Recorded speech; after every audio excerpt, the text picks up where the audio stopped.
What's up? I'm B, and whether you're watching this on YouTube or you are listening to the podcast, I hope you are having an amazing day.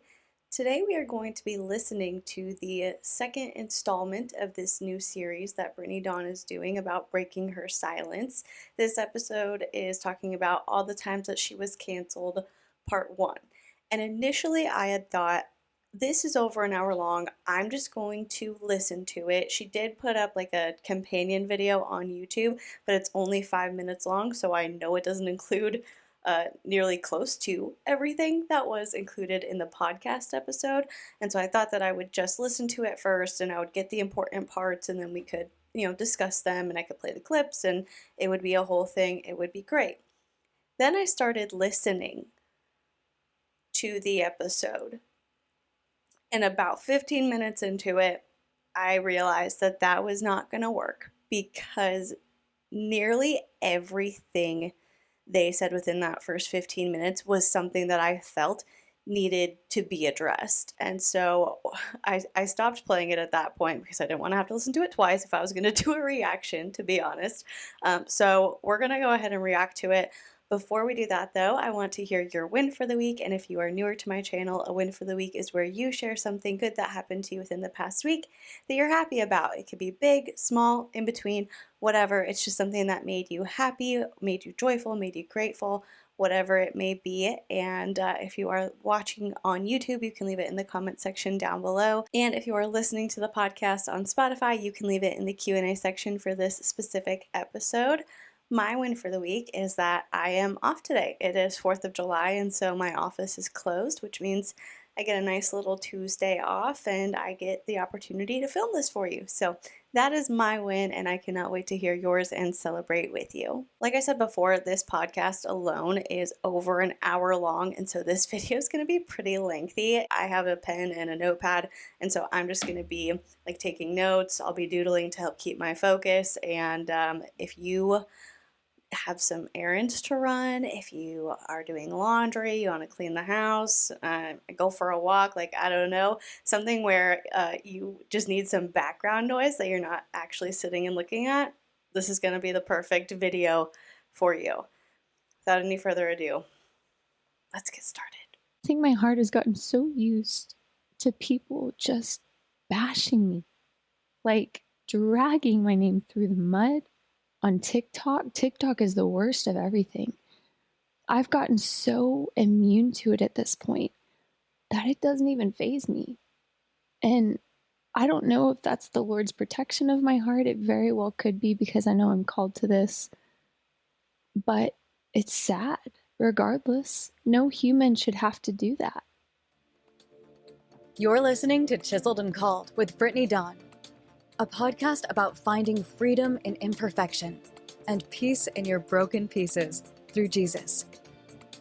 Our prayer is that today's message will bless you, embolden you, and fix your gaze on the King, that it will stir up the calling God has placed within you. Without further ado, here's your host, Brittany Dawn.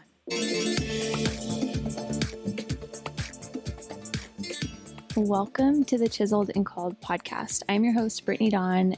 With your host, Brittany Dawn and Jordan Nelson. And I feel like at some point they're going to have to add him into the intro because he keeps being on these episodes. And my husband, Jordan, is here because he's just my rock. Jesus and him are my rock. Got my frequent guest card coming in the mail. You're scoring up all your points. Yep.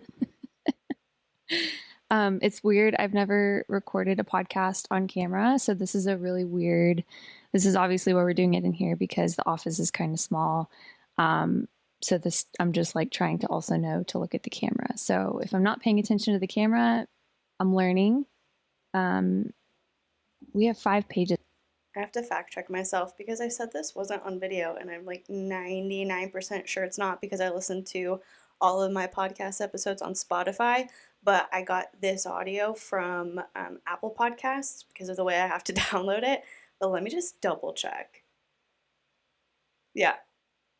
Nope. When I opened Spotify, her podcast is right here. She didn't include the video, which you can do on Spotify, and I do. So if you're watching on Spotify, hello, you can see me waving at you. But maybe she's going to upload the podcast episode as a separate YouTube video. I don't know. Of notes for part 1 of the cancel culture discussion, which is really kind of sad.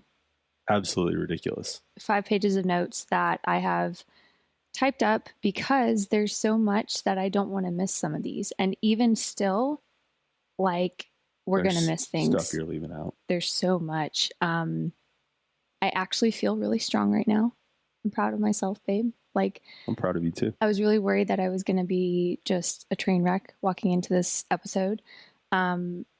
Because as I was writing these notes, I felt like I was having to relive a lot of this. And the human brain is amazing in a sense of, like, I didn't realize how much my brain had suppressed to try to forget some of this trauma, because that's what it is trauma. Well, my prayer for you throughout all this is that you...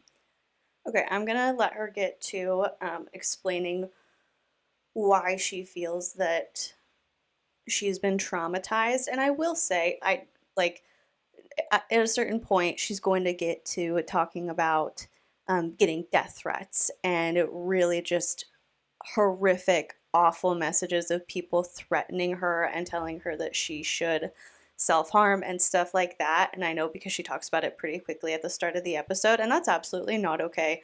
I've never condoned that. I never will. People who do that are just so hurtful, and it's absolutely unacceptable. So I'm never going to make an excuse for anybody saying stuff like that to her.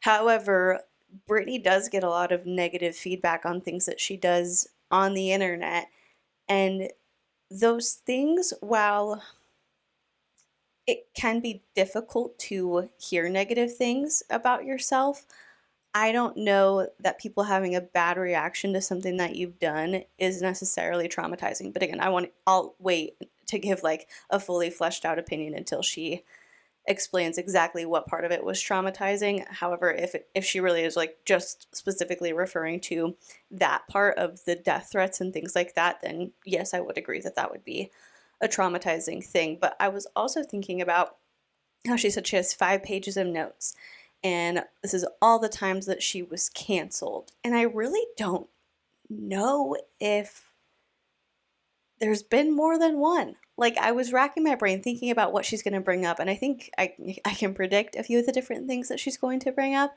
But really, back in 2019, when Cassidy Campbell's video came out and there was a lot of backlash, like, I would consider that an internet cancellation. I would also say that a lot of times people are canceled for things that maybe aren't as serious as this. And so calling her actions in that regard of selling personalized fitness plans, or what she promised to be personalized fitness plans, and then not following through on that, like, according to the internet, yeah, she got canceled, but also it's a lot more serious than just being canceled. It's being held accountable for something that you did wrong that was related to people's physical health. And so that's really like the main cancellation I can think of. I think she'll talk about getting backlash for being a foster parent and for hosting retreats and stuff like that. But I don't know if she got quote unquote canceled. I don't think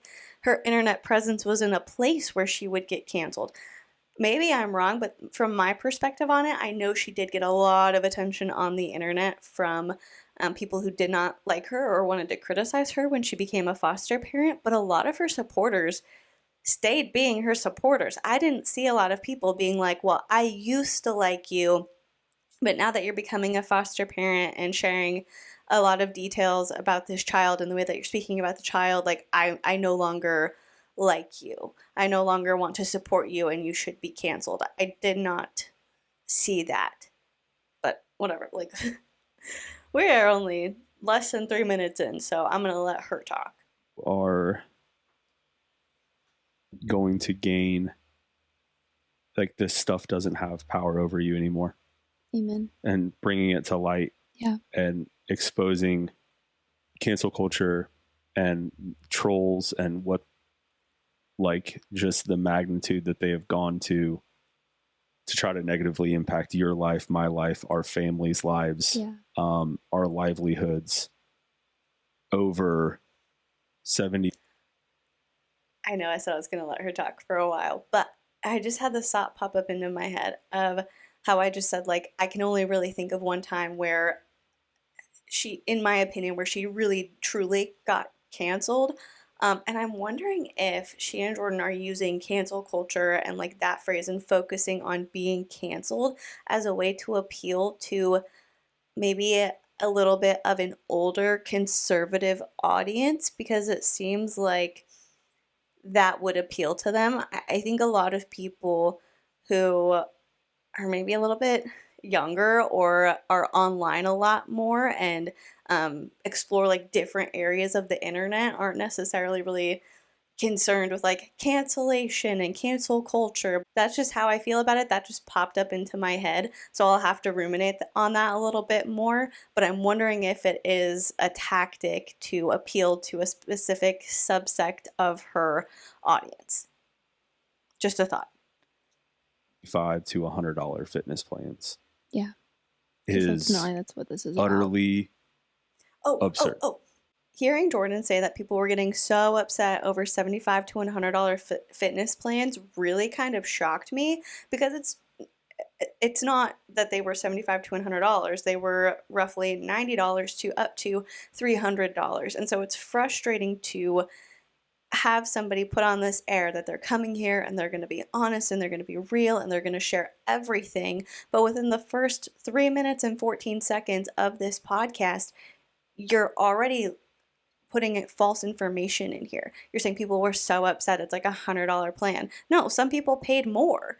Some people paid more than that. And so if we can't trust that you're going to give facts right, because he knows the fact, and I think he's saying it like as if it was up to $100 that people spent on Brittany's products, I think he's doing it intentionally. I don't think it was a mistake. I don't think he misspoke.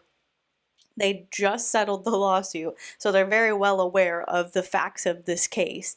And he's saying $75 to $100 on purpose for people who don't keep up with the facts as closely, so they can be like, it was just $100, get over it. And also, even if it was just $100, it wasn't like you sold somebody, I don't know, like a planner that came in and was janky, had a cracked front. You know, you sold them this really nice, beautiful hardcover planner, and then it arrives and the front cover is cracked and you couldn't get a refund. Brittany was selling things related to people's health. That's really, really serious, no matter what the cost is. She's presenting herself as somebody who is a person of authority, who can help you achieve your goals and will do it in the right way. And so you're trusting her with that very serious part of yourself, part of your body and what you put into it and how you work out with it. It's a pretty serious thing. Absurd.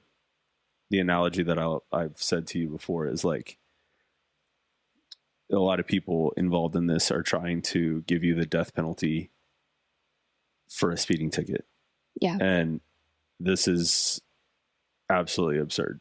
I apologize. That's how I feel about this. No, I mean, I don't think you have to apologize for that. I think 99% of people that are going to listen to this are going to think the same exact thing once they hear everything that I've walked through in the last 5 to 7 years. Yeah. But I'm taking you guys back to 2019, which is where the worst of it started. So this really started in like 2016. It's no news to most of y'all that I have been through a divorce, and that is when a lot of this actually started. But alas, 2019 was the worst of it all. Well, it started to be the worst. You're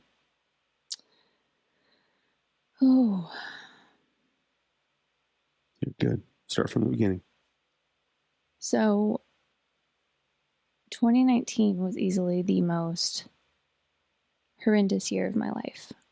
If you haven't listened to that episode or the video before this one, I want to encourage you to please go take a minute to go watch that or listen to that, because it just shares a lot. It sheds a lot of light. It gives full context to everything that I'm talking about when I say that 2019 was the worst year of my life. I went through cancel culture. I made mistakes in my business. My business grew up fast, blew up fast. I didn't manage it correctly, and things slipped through the cracks, and I made mistakes, and I took full responsibility for that. I took full accountability for that, and I just feel like my life has been a living hell since then. And again, it's the language of minimizing what happened. Things slipped through the cracks, but I took full accountability and full responsibility. Okay, you can say that all you want, but I feel like if that were the case, taking full accountability and full responsibility isn't just saying, like, I made a mistake. It's also working to make that thing right. And I'm not a lawyer, but I don't know if the state of Texas would have brought a lawsuit against you, and this lawsuit would have resulted in you owing restitution to your former customers if you really made it right back then. Clearly, a few other things slipped through the cracks in that process. it's really hard for me to open up and share all of this because I've never talked about any of this publicly. I can count on one hand the amount of people that know these things that I've lived through, and by the Lord's moving hand, I lived through it, because there was a time in my life in 2019 where I was fighting for my life. Man, I said I felt strong, babe. You're doing great.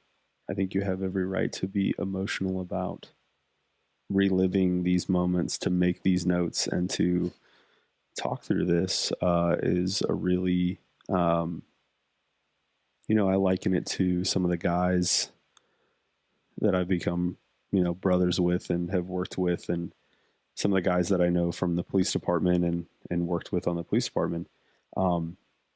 Absolute, just utter warriors who can't talk about some of the tragic things that they've gone through in their lives, and some of the things that bring back really, really dark times and really bad thoughts. And it is 100% okay to be emotional about those things. Thanks, babe. So, Thanks. Okay. I definitely have a problem with the way that a lot of the policing is done in America, but at the same time, I cannot fathom comparing a police officer seeing something or witnessing something really awful and horrible throughout the course of their job to Brittany Dawn facing backlash on the internet for things that she's done.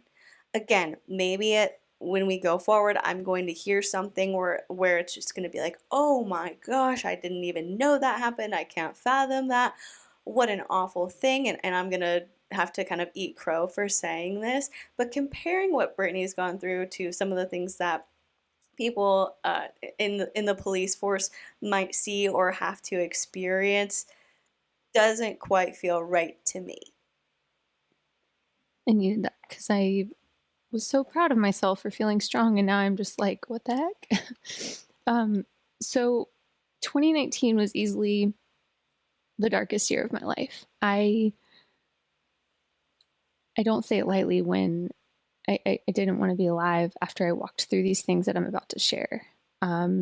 So everything went live with the video that went viral that led to media headlines and news headlines and videos being made about me, and it was all over the internet, and it made me feel like I went from being this average girl to the most hated person in the world. And I know that wasn't the truth, but that's what it felt like. It felt like I went from just living my life like every normal person does to being fearful of my life, like being fearful that I would see another day, and not necessarily just for the lack of wanting to be alive, but because of the things that people were saying and threatening me with and showing up. And so, this is so much. I'm like shaking again, babe. Good. Again, threatening her, not okay. I'm sure that happened. She talks a lot about people like showing up to her house to threaten her. if that has happened and is happening, that's obviously not okay. However, I would think that if that were the case, if that were a true thing, that people were coming to your house and showing up to threaten you to this day, because she's talked about this multiple times pretty recently, then you would not have your home address publicly listed. And I know that it's publicly listed because I've seen it. I found it. It took like 5 minutes, and I wasn't even looking for her home address. I was doing research into something else, and her home address was listed on that paperwork. So it's very, like, I'm not even tech savvy, and it was still something that I found very quickly that I wasn't even looking for. So I would just think that if you to this day are in fear of your life, and I know she's talking about back in 2019, but even then, if something like that happened to me where people were coming to my house and threatening me, I don't care how many years go by, I'm going to make sure that my location and where I live is extremely protected information and not have it just out on the internet. But again, that's just me. That's how I would do things, because I would be concerned for my safety, because if something like that happened in the past and continued to happen for a while and people were still threatening me, and even if, those people had stopped threatening me, I think I would still be very impacted by that fear, and I would want to protect that information. This is a lot harder than I thought. Well, can I interject something? Yeah. That video, and we hinted at that, and we talked about that video in the last podcast, babe, and that video was, in my opinion, the first form of cancel culture that you went through. The exploitation, which, in case you don't know about the video in and of itself was under false pretenses. It was the portrayal of a father whose daughter was a client of Brittany's. The person doesn't have a daughter. They are not old enough, and at the time were not old enough to have a daughter old enough to qualify to be a client. Maybe he's never a dad. Based off of your standards and what was required within your business. So that in and of itself was the first form of cancel culture that you went through, where you exploit and cause damage and harm someone else for likes, clicks, and views. Yeah. Now, by all means, I feel like all power to that person. If it was if they have that platform and their daughter or themselves was a customer that didn't get a program, didn't get a fitness or a meal plan, come say something to me. Yeah. Happily. That's okay. You're justified. Use your platform. You're validated. Use by all that. means. But yeah. The problem was none of that is true. It's all fake. It was all. I love how they're using that as the sticking point, as though people were upset that Cassidy's daughter got scammed. But guess what, guys? Cassidy doesn't even have a daughter. He tricked you all. When in reality, Cassidy Campbell's YouTube channel is a prank channel. It's a channel of skits and pranks and dumb stuff. And that dude walked into that fitness convention to confront Brittany Dawn wearing the fakest mustache I have ever seen. It's clear that he was not out here trying to trick everybody into thinking he had a daughter who was a client of Brittany Dawn's. He put in the video that he was doing this because there was a petition, or the change.org petition, already online from people who did not get the things that they paid for. Nobody, correct me if I'm wrong, nobody is sitting here thinking like, oh, Cassidy Campbell's poor daughter got scammed by Brittany Dawn. Cassidy clearly made that up as part of the video for how he was going to confront Brittany Dawn. Is, hey, you stole my daughter's money. I want the money back. Let's talk about it. Jordan said that Cassidy made this video based on false pretenses. Okay, yeah, he came in and he said he had a daughter who got scammed, but that was the point of the video, was to have a reason to confront Brittany publicly about the things that people were already complaining about. And again, he put the petition in the video and encouraged people to check it out and sign it. So I don't understand why this is the thing. Like, I guess it's because they can portray it as though Cassidy was going around presenting himself as if like he was making a legitimate complaint, and people who haven't seen the video or haven't looked into it might believe that and run with it. But again, it's another thing where you're being intentionally misleading in what you're saying, and so it makes it hard to believe anything else that might come out of your mouth, especially throughout the course of this podcast, because we've already found two things that are like, hey, that's not quite true, and we're less than 10 minutes into it. Fake. It was for clicks. And it led people to believe that that person was actually the father of one of your clients. Well, and it led people to believe. It literally didn't. I truly don't believe that anyone who watched that video genuinely thought that Cassidy Campbell had a daughter that he was there sticking up for, and that's why he made the video. I just don't. That this false narrative that he was painting. Can we just say his name? You can if you want to. Cassidy Campbell. Like, Cassidy Campbell made a video about me, and with his false narrative, his fake persona, his misleading assumptions, that then perpetuated that I was a scammer, a fraud, a grifter, whatever you want to call me. And that has been my reality that I've had to live through for the last 4.5 years. And that has not just affected me online in comment sections or media headlines or podcast titles or people talking and saying whatever they want about me. This has now seeped into my personal life, into our lives as foster parents, into our jobs. It has seeped into our income. And I'm sharing all of that today. And next week, there's literally so much to unpack that.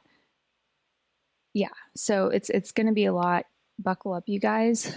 That video went live, and Good Morning America picked it up, and the media was just having a heyday, really, with this, because everyone wants to see an influencer fall. Everyone wants to see the people that they think have it all together fall flat on their face, and I didn't have it all together. I've never had it all together, but it's easy for people to put that front out online. And that is why now in my life, I'm so transparent and I try to be so honest and vulnerable in the good times and the bad, because I have been that person that just puts the happy face on.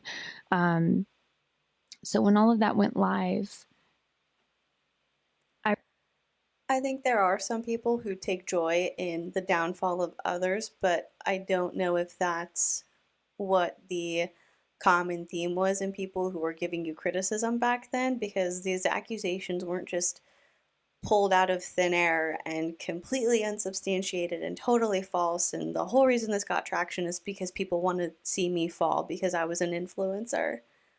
There was truth behind the accusations, and people were pretty upset, as they had a right to be.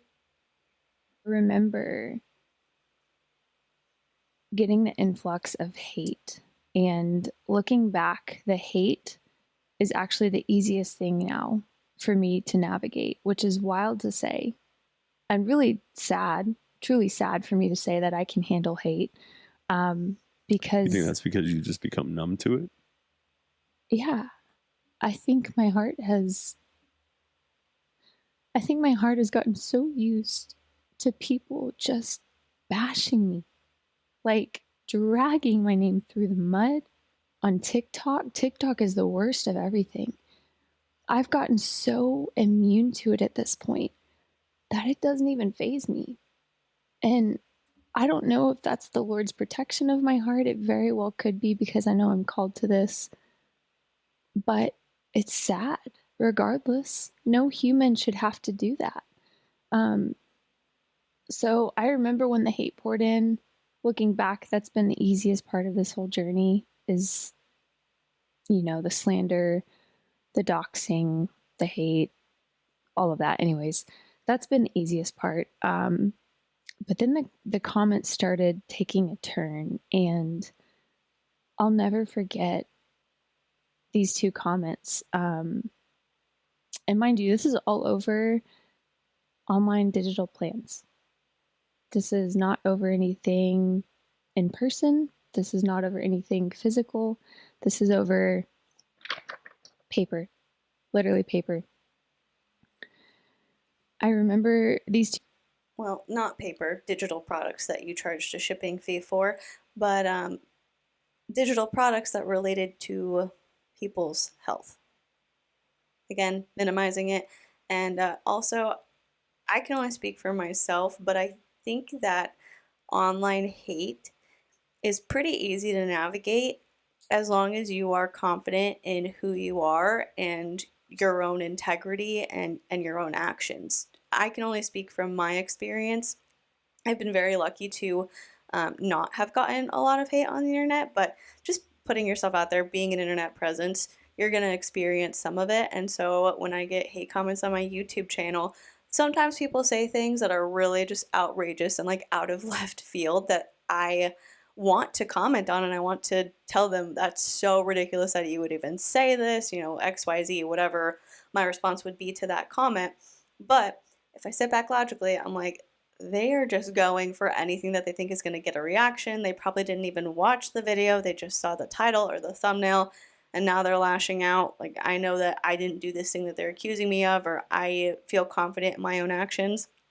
If I respond to this comment, it's just going to cause a back and forth that at some point I'm going to have to walk away from, because I don't want to spend my time going back and forth with somebody who doesn't like me, and then they're going to have gotten what they wanted because they would have gotten a reaction. So that's my perspective on like hate comments on YouTube videos. And then another time that I've got a pretty significant influx of negative attention on the internet was after I made that video about Lexi and Tyson James. They both saw it. And in that video, I said that Tyson's music was well produced. And for some reason, like, I was criticizing them in that video, but for some reason, he thought it was the biggest dunk in the world to take that clip and put it all over his Instagram. And he even he made a song and he included that clip in it of me saying that it was well produced. And for some reason, that was like the most hilarious thing to them. I don't know. I don't get it. Like, I gave you a compliment on the way your music sounds. I don't like your music. I don't like the messaging in it, but hey, it sounds like it's well produced. It sounds like you know what you're doing in that area. So good for you. I'll give you the compliment. But in doing that and in posting that, there was a lot of people making comments about me who supported Tyson and Lexi, and then that came over into like my Instagram and my DMs and my YouTube comments, especially on that video.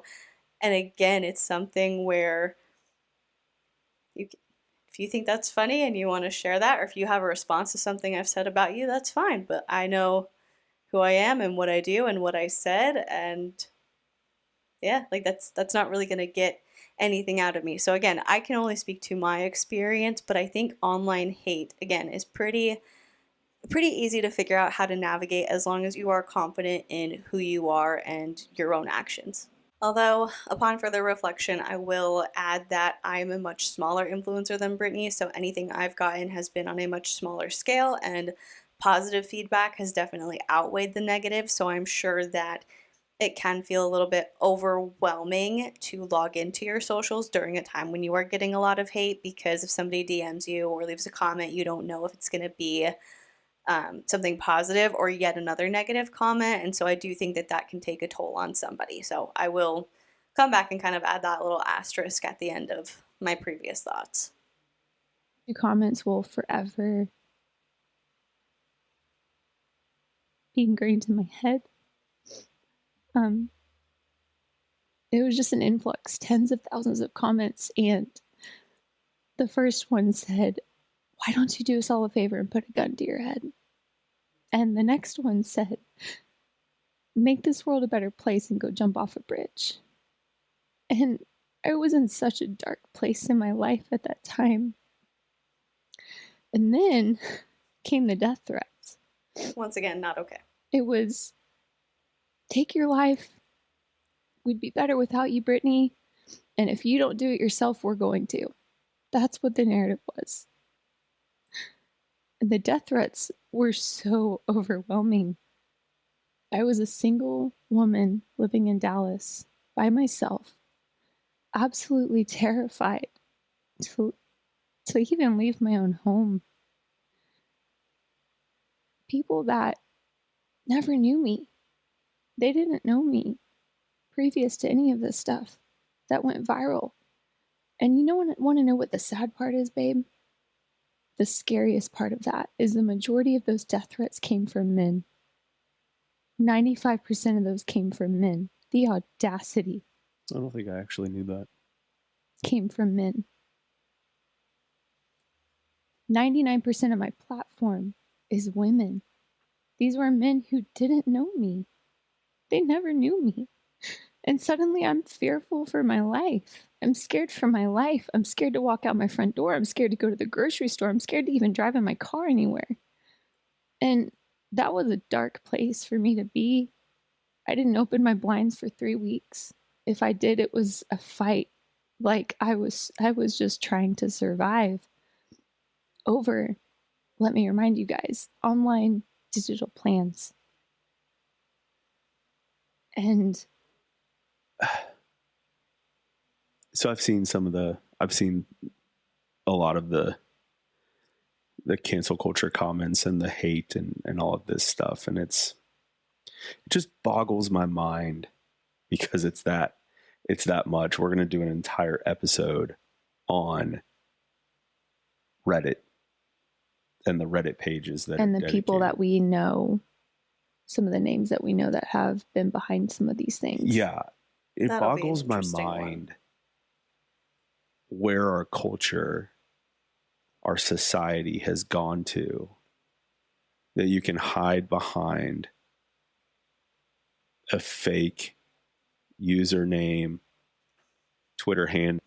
I don't know if she's going to go back to this, so I just wanted to kind of pose this question because I don't know. I've never been in that particular experience, but with Brittany saying that 99% of her audience is women, and then 95% of the death threats and threatening messages were coming from men, I don't know if it makes it scarier of like, why do you care about me and what I'm doing? Why is this all of a sudden an important thing to you that you're sending me these messages? Or if it would almost be like 99% of my audience is women. You're a dude. You don't consume my content. Like, you are not invested in me in any way. This is just an excuse for you to say something awful on the internet.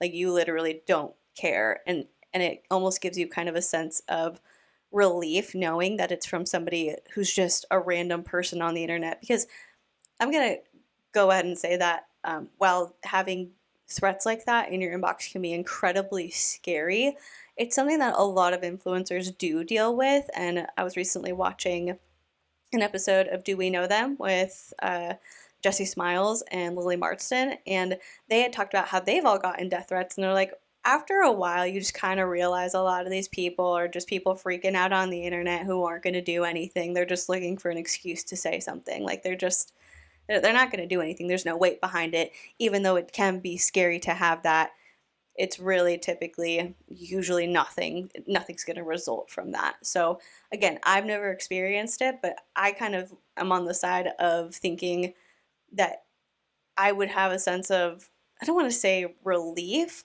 but if I saw something like that from people that I knew didn't follow me, weren't invested in my content, just didn't care who I was until they had a reason to say something mean to me, I'd be like, all right, cool. You're just being awful for no reason. You don't care, and you're probably not going to follow through with that because you have nothing invested in what happens to me. You're just looking to be mean. But I don't know. I can't say how I would react or respond or feel in any way if I were going through receiving a lot of threatening messages. Because the majority of the ones that I've seen come from fake accounts with no followers. Yeah. With your cat profile picture that's not really you or not even probably your cat. They are coming on here with these false pretenses that they own a cat. They're just as bad as Cassidy Campbell.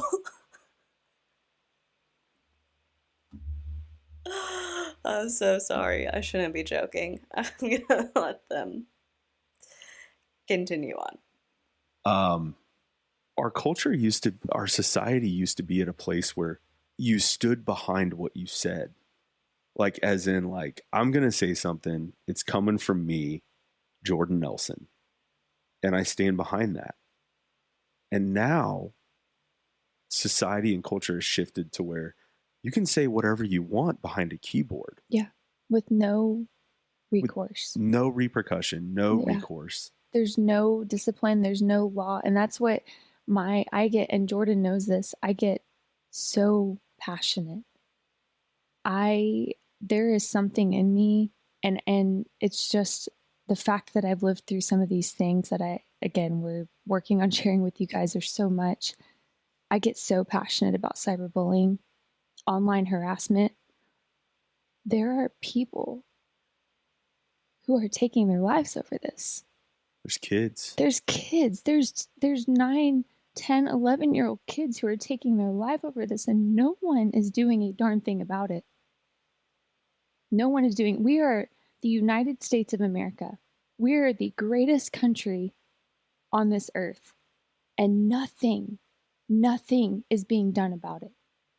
I mean, babe, you know this. I have contacted state representatives.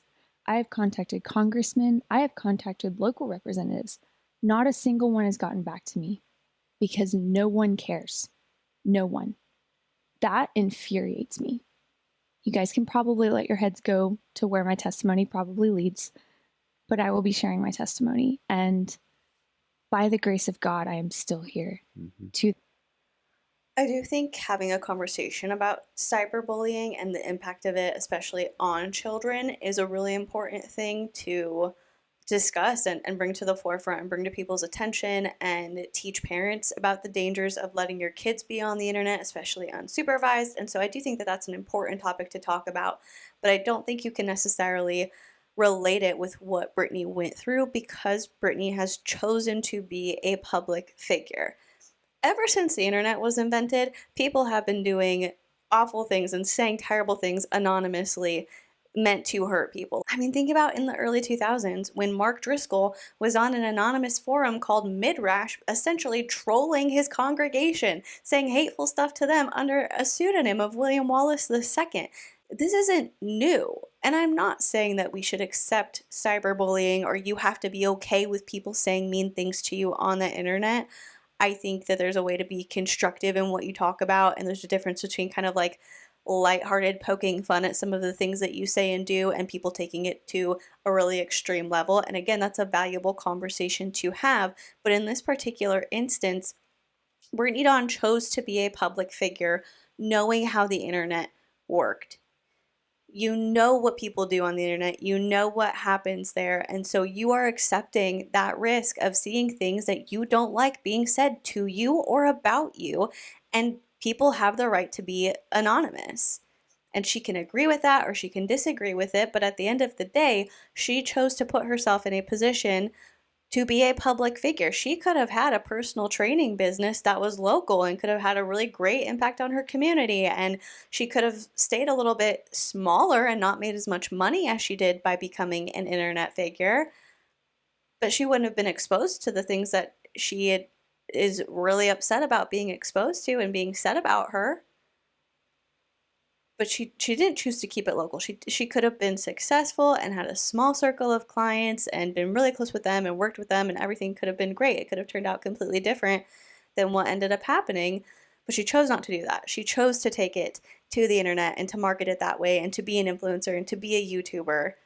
And so, again, you're accepting that by doing that, people are going to know who you are.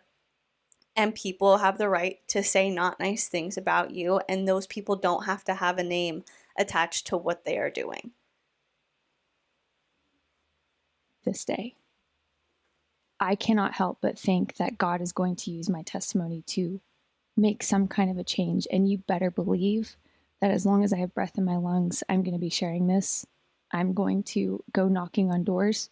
I'm going to make phone calls. I'm going to try to get anybody to give me 5 minutes of their time to hear that this stops with us, because it's getting worse. It is only getting worse. The online hate is only getting worse. And I say all of that to say this. So not only did they threaten me with the comments and the death threats and telling me to take my life, and that if I didn't take my life that they would, then they started moving on to my family. it is one thing to come after me. I get it. I chose this life. I chose to be an influencer. I know I signed up for this, which is still pretty messed up when people try to flip it on, well, you're an influencer, you knew you were going to get this. Like, that's pretty messed up. But I know that this comes with the territory. But when you start trying to harass and threaten my family, like, that's a whole nother level of disgust. It's demonic. I still don't understand why. I don't get Over it. what? I know. Over some fitness plans. Like, if you're what? listening to the podcast, I'm shaking paper because we have notes on paper.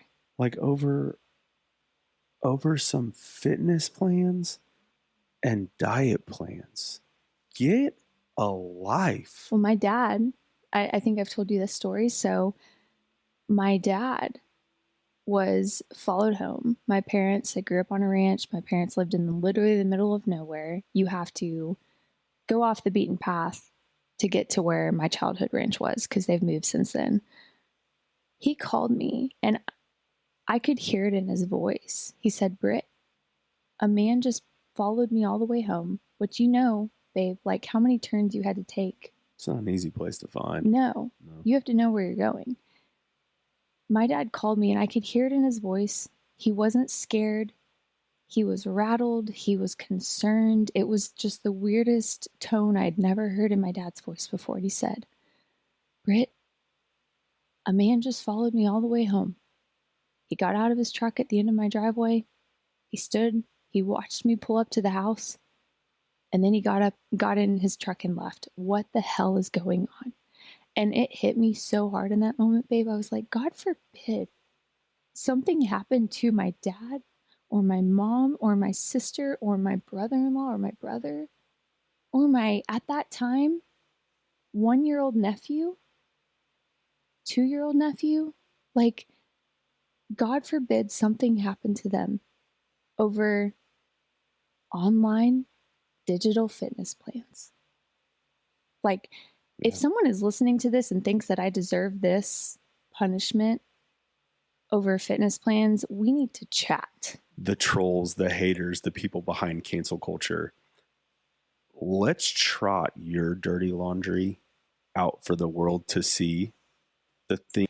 Okay, before Jordan gets into his Front Street speech again, I don't know if that happened. I mean, I truly, this is why it's important to be accurate in the things you say, even small things that you say when you are telling your side of a story, because you're talking about how, oh, they were $75 to $100 fitness plans, and that's not true. And based on things that they've said in the past that are provably false, it's like, I want to believe that you wouldn't make up something like that, but I just don't know. In any case, if that's true, that is absolutely awful and unacceptable, should not happen. I cannot imagine, again, if it's true, being the daughter in that situation and having, like, imagining that happening to my dad or someone in my family. I would be livid.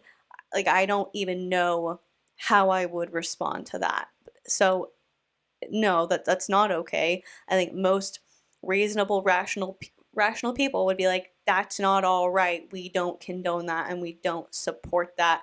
We're sorry that happened. Also, I just realized we are only 22 minutes into this. There's 49 minutes left. So I'm going to try and let them get a decent chunk out. Things that are deep, dark, inside, the skeletons in the closet that you don't want anyone to know about. Let's trot those out and see if you like it. And that's the thing, is no one wants. Okay, I know I just said I was going to let them talk, but, like, why would you say that? Why are you sitting here saying it was this awful, horrible thing that shouldn't happen and it's not okay? But then Jordan's going to be like, yeah, and let's see how you like it if it happens to you. Let's bring your stuff out here. Let's put your stuff on blast and see how you like what happens to you. Is it okay or is it not? Or do you want it to not happen to Brittany, but you want it to happen to the people who've criticized Brittany? It's that nobody wants it, but it's just because you have an online platform doesn't mean that people get to exploit that stuff. Thank you. Thank you. That is my point right there. Yeah. Is just because someone has a blue check mark doesn't make them less of a human.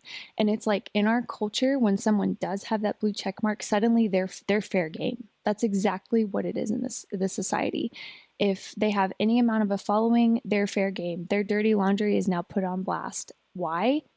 I have yet to figure that out. I think people just genuinely enjoy this. I know why. You have the answers. Yeah, it's because people they don't have to air their dirty laundry, so they can take yours and exploit it and make themselves feel better. Yeah, I mean that's what's wrong with our culture. Our culture needs Jesus to learn how to love one another. Yeah. Because man is inherently sinful, evil, broken, in need of the Lord. Yeah. And people want to take everyone else's mistakes and bring it back up and throw it up in their face. And I'm not just talking about you, babe. I'm talking about... But wasn't Brittany the one who in the podcast episode before this brought out that old to whom much is given, much will be expected line, though? Nobody had a problem with you being on the internet until word got out about you not fulfilling promises to your customers. And again, that doesn't mean that it's okay to stalk her, harass her, send her death threats and hateful messages. That doesn't mean that it's okay. But she's sitting here saying, I don't understand why people are coming after me. Just because I have a blue check mark doesn't mean I'm less than a human. And now everybody wants to get upset about things and find my flaws and all that. But in her last episode, she did say, to whom much is given, much will be expected. And that explains why people hold on to those things, whether it's right or wrong. And like in the way that it happens, that's why it happens, is because you are a public figure. And so people are going to hold you accountable to the things that you do publicly or the things that you do privately that end up becoming public. Once again, I am not saying that death threats, harassment, doxing, any of that is okay. I cannot emphasize that enough. I'm not trying to justify any of those awful things that people did, but that's why people care about the stuff that Brittany did. People don't tend to go find random people out in their community or in their neighborhood and try and find something scandalous on them to talk about it on the internet because they're not public figures. And so they're just people out there living their lives. With you, you've committed your actions while being a public figure. And so you're profiting from attention that people give you on the internet. And now it's like, hey, we found this thing that we don't like and we're going to talk about it. About everybody. No, yeah. Like people on a daily basis, they want to exploit others' mistakes instead of being forgiving, instead of showing them love and grace and mercy. They want to throw it up in their face because it makes them feel better about themselves. About theirs. Yeah. About their transgressions, their screw ups, their skeletons in the closet. Yeah. And it's our society and our culture is just broken. Yeah. So, and that's what people have resorted to. Yeah. No, it's so true. So yeah, like after all of that, again, for a quick recap, we've got canceled, harassment, comments, take your own life. If you don't, we will. Death threats, following my family, threatening my family. And then I realized that even at this point, just going out into public became a difficult thing. Yeah. I'll never forget 2 specific moments. I was at a Sprouts in Dallas, and there was a lady that just so blatantly just scoffed at me. Like, it was so obvious that she knew what was going on. I was humiliated. I immediately just left. Went to a coffee shop like a few days later to meet up with someone to discuss everything going on with, all the chaos.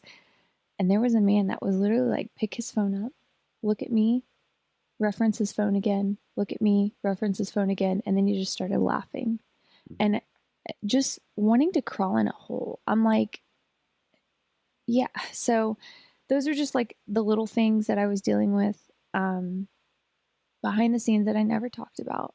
I never really felt like I had a place to talk about it. First of all, I was just terrified. I was just trying to get through. It gives you a sense of that your freedom was taken away. My freedom for everything. The smallest thing of like, going to a coffee shop, going to Sprouts, to the grocery store, to the post office, like having that freedom taken away. Yeah. Yeah. It was completely just annihilated. And I know that there's going to, I'm sure going through things like that sucked and they made her really uncomfortable. But again, you're getting nationwide negative attention for a bad thing that you did. I could understand bringing up those points if somebody started a rumor about you or something was untrue or there was like a false accusation that you later were able to say like this was false and here's the proof I have, and despite this being false and people not having anything to say that it actually happened, I experienced these things and that really sucked. I could understand talking about it in that context, but in this case, I'm sorry. People are going to have a negative reaction to you if they recognize you in public and they disagree with what you did. I'm sure it sucked to have a lady recognize you and scoff at you in a Sprouts, but that was as a result of your own actions. There'll be some people that hear this or watch this, and they're going to say, well, you could have made it all go away. You just, you could have deleted all of your social media. You could have made it gone away. Yeah. I love that response. No, that is not the outcome that the majority of people who are upset with you wanted to see happen. People didn't want you to just disappear off the internet. People wanted you to make it right with your customers. I feel like when Jordan first said that the plans were $75 to $100, and I'm sorry that I keep going back to that point, but I felt like I was being gaslit. And this is what it feels like when you are hearing things that just don't make sense being said with such confidence and trying to figure out, why are you saying that? Is it because of like that's what you truly believe? Is it a narrative that you're trying to spin? Are you just making stuff up and seeing how it sounds? I don't understand. But from the majority of the things that I have seen, people weren't saying Brittany needs to delete everything and never show her face again. People were saying, oh my God, your customers didn't get what they paid for. Make it right for them. Give them a refund and don't make them sign an NDA, or don't give them only a partial when they have proof and they can see, like they can show you that their plan says, good morning, blank, or they're just getting general responses when you promised personalized check-ins. I don't use the term gaslighting lightly, but that's what this entire podcast has felt like. It has felt like they are trying to gaslight their audience. Yeah, that is right. You could have made it all go away by deleting all of your social media.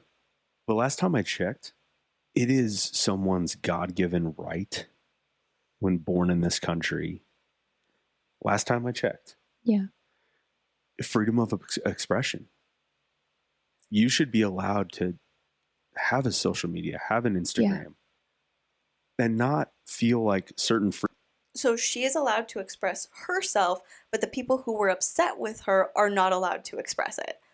Okay, got it. freedoms are taken away because you're in the, you've been canceled, a higher amount of followers, and people have tried to cancel you, and it just. But here's the thing. So that's my argument too. Well, you could have just made it go away if you had gotten off of social media. That doesn't make any sense. Here's the thing. It doesn't. I wasn't just canceled. I was harassed. Yeah. I was stalked. I was doxxed. I was threatened. The list could go on. I wasn't just canceled. It went so much further than that. It went into our personal life. It went into my personal life. So these individuals behind the Reddit page, they took it upon themselves to not only unendingly harass me online, but then they decided that that wasn't good enough, and they wanted to infiltrate my entire life, my real life, because an online social media presence is not real life. I think everyone here knows that. That's what we choose to put online. They decided that wasn't enough and that they wanted to consume every aspect of my life. So upon going through everything in 2019, the media headlines, the news, the press, the defamatory videos that... Okay, I don't know if she's talking about back in 2019 because I was not aware of or like involved in keeping up with anything related to Brittany Dawn on Reddit back then. So I can't speak to that or how they infiltrated her real life. But I will say on the Brittany Dawn subreddit now, it's the Brittany Dawn Snark subreddit, they're very strict about not reaching out to Brittany, not making contact with Brittany, not commenting on Brittany's posts or anything like that. It's very much like, if you have something to say about her, it's here. It's in this contained space where we can talk about it and share our opinions. Do not bring it outside of the subreddit. So I don't know if things were different back then, but I will say that right now it is very much not going out and trying to harass Brittany or talk to her or leave hateful things on her page. It's contained. Like, Brittany would have to go look for them. So I don't know if things were different back then in 2019, but as of today, and for as long as I've kept up with that subreddit, it was very strict on share your opinions here. Do not reach out. Do not go outside of this forum and try to directly contact Brittany or people who support her. Or made about me, because there were quite a slew of them. That wasn't enough punishment. They decided that they then needed to start attacking every part of my life, my relationships, my family, my income. They banded together. I don't say this lightly, like, it was a mob mentality. They banded together and they started attacking and contacting my sponsors. Basically, anyone that was partnered with me, anyone that was affiliated with me in any possible way, whether it was 5 degrees separated or they were working closely with me. These people made sure that they knew that I was a bad person, that I was, once again, a scammer, a fraud, a grifter, not trustworthy, a manipulator, whatever words they decided to use. That is what they did. And unfortunately, it worked. I had, within hours, there were about 5 huge sponsors at that time in my life in 2019 that immediately revoked their contracts and their affiliation with me. What I didn't know was that this was just the start, and that this would be the narrative for the next 4.5 years of my life, and is still to this day, which is a very vulnerable thing to say. I mean, babe, you know that has affected my life, and we'll get to that. It's funny, as I mentioned in the first podcast about the lawsuit, your actions and your mistakes within your business were reviewed for possible criminal charges. Yeah. There were none. No, none. It was a civil lawsuit. It was a civil lawsuit. Don't now, understand. When it comes to cancel culture. Well, people do understand that. They understand that it was a civil lawsuit that ended in a settlement where you had to admit wrongdoing and pay a fine. People understand that. I don't understand what they're trying to say. What I don't understand is what they're trying to say in saying that. But yeah, people understand that it was a civil lawsuit and you're not going to go to jail. You're not going to face criminal charges. You made errors in the way that you ran your business and you had to admit to that, and now you're going to be paying a fine. Just because Brittany wasn't charged with a criminal offense doesn't mean that she didn't do anything wrong. And I don't know if that's what they're trying to imply or what, but that's what it seems like to me. And then I was thinking about the whole contacting sponsors thing. I tend to go back and forth on this because my first impulse is don't do it. Like, don't mess with somebody's money. Don't go after their livelihood. That's not appropriate to try and actively get someone to stop working with another person because you're upset with something they did. I more think about the fact that, with this being so widespread and getting as much attention as it did, if somebody chose to continue working with Brittany Dawn and I, for some reason was a consumer of that product, or I used a subscription or whatever it might have been, I would evaluate that and be like, oh, they're still choosing to work with Brittany Dawn. I'm not going to give them my money anymore.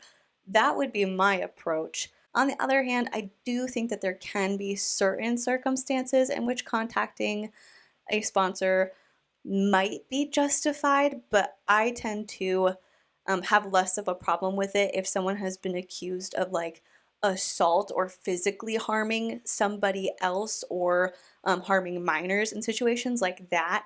I tend to be a little bit more like, okay, like I can see why you would reach out to a sponsor. But with stuff like with what Brittany Dawn did, yeah, my first response is like, don't do that. Like, vote with your own dollars, let them figure it out. And if they are going to choose to be aligned with somebody who would do something like that, then I don't really like the ethics of that company. And so I'm not going to give them any money. That's how I see it, though. Sure. And these internet trolls and the people who make it their life's mission to ruin anything that you touch or that's associated to you, we actually find ourselves with a legitimate crime.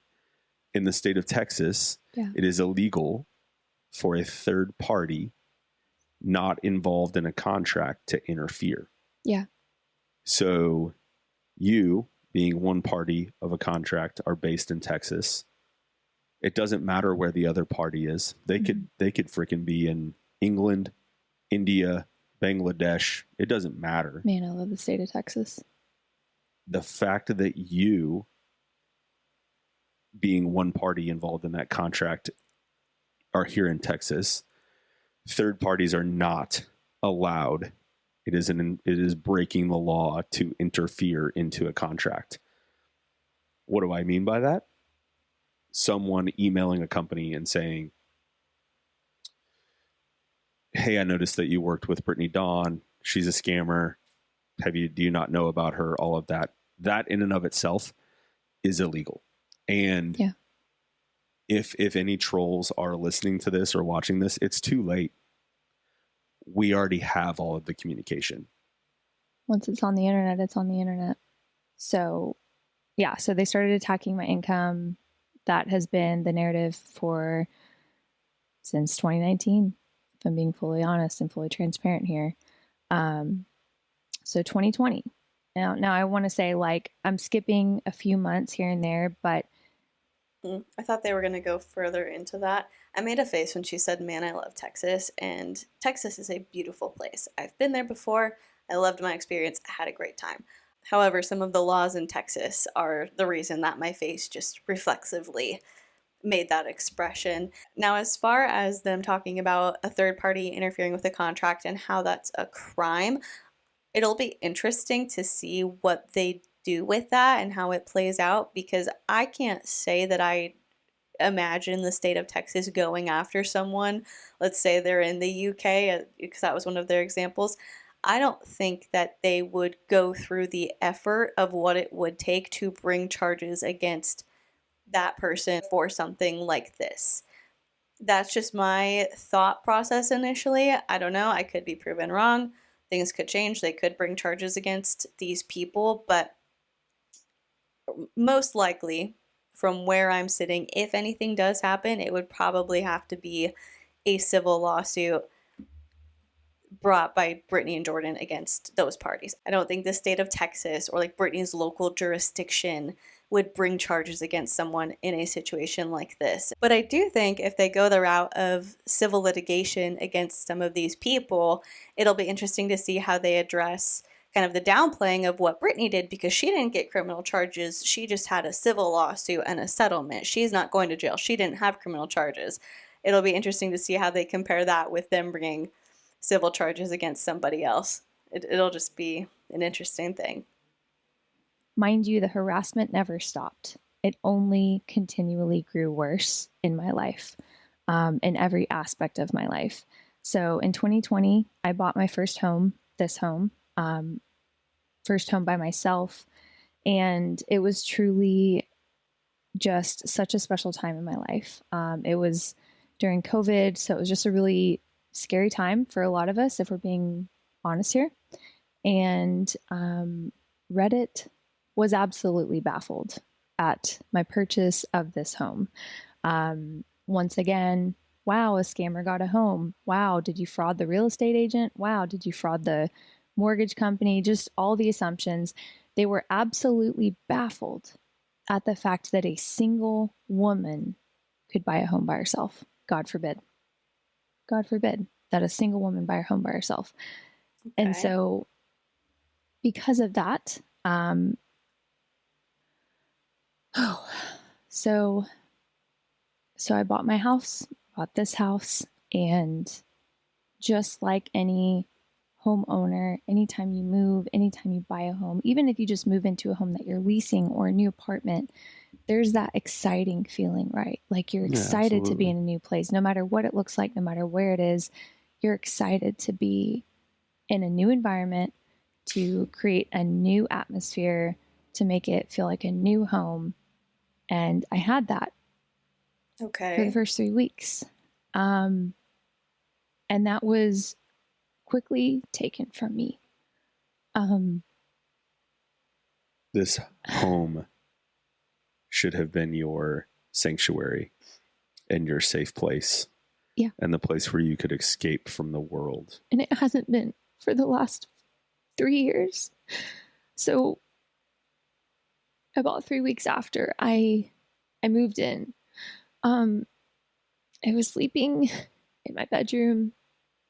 Again, single, hadn't even met Jordan at this point in my life, was by myself. And I was abruptly awoken from a deep sleep at 1:30 a.m. when a gunshot fired off. And I remember like questioning if I really heard what I just heard. You know, when you're coming out of that deep sleep, you're like, there's no way I just heard a gunshot. Like, this is supposed to be a safe place. And so I remember immediately rolling over and grabbing my phone, and the only camera I had on my house was my doorbell. So I immediately opened that camera, and lo and behold, I could hear two men on the front porch saying, "She should know by now that you can't trust anyone." And I was so scared. Like, this is really hard for me to even talk about on camera, babe, because, like, I remember dialing 911 immediately, and they immediately said, "Get on the ground." And so I did. I laid next to my bed, and I was just shaking. And I'll never forget that dispatcher's voice. Like, she was so calm, and she was so gentle with her words. And she just kept saying, "You're going to be okay, sweetie. You're going to be okay." Yeah, dispatchers are the real heroes. And They're she, awesome. Yeah. And she had me, she said, "I need you to bear crawl wherever there's no windows." And she said, "Where is that?" And then I said, "It's my closet." And she said, "Okay, I need you to army/bear crawl in there right now." And so I did. She said, "Don't worry, I have two police officers already on the way." It took them about 10 minutes to get there. And by the time they got there, those men had fled. Unfortunately, being a new build, it was a new build in 2020, I had no fence. The house next to me was still being finished out, so there was no one living next to me. I had no one that I knew in this neighborhood. It's when you met Bob. It's when I met Bob.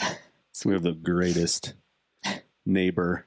Sweet Bob. One of our neighbors. No one messes with Bob. No. And because Bob heard it from his place. He did. And that's why Bob came down. He came and checked. Once the police arrived, he came down and was like, "Are you by yourself?" Yeah. Like, he still talks about that. And yeah. Bob watched out for Britt until I came into your life. Yeah, like 4 months later. You know, but it even with my presence and now living here with you, like, and calling this my home, the trolls have not stopped. No, and we'll get to that. So after I went through that, That sounds like an extremely terrifying experience. I feel awful that she went through that and that people thought that they had a right to invade her physical, personal space in a threatening manner. It's absolutely not okay.